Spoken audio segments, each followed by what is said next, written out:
Venez vite les enfants. Aujourd'hui, on va discuter les règles de la liaison. Mais qu'est-ce que c'est la liaison? Vous là-bas, savez-vous qu'est-ce que c'est la liaison? En fait, la liaison, ça veut dire les fanatiques. Ah non, je te promets, c'est intéressant. Et pour vous montrer, on va voyager. Oui, on va au cœur de France. Et là, on peut trouver la vraie liaison.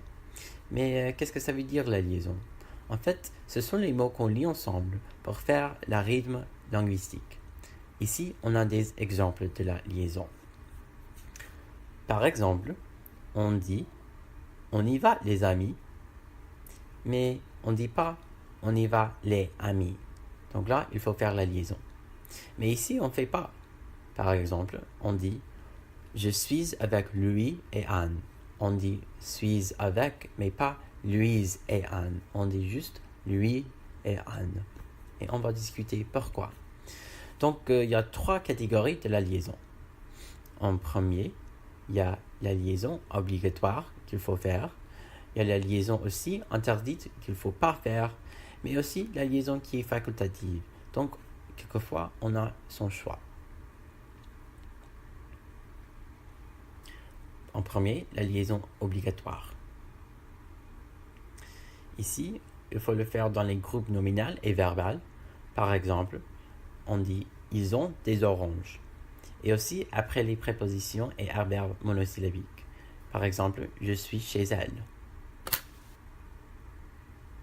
Et enfin aussi les expressions figées comme les États-Unis ou peut-être petite à petit. Et maintenant, la liaison interdite, qui est assez longue.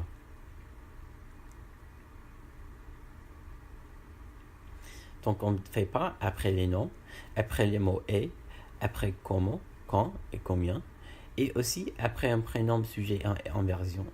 Par exemple, on dit sont-ils arrivés, pas sont-ils arrivés.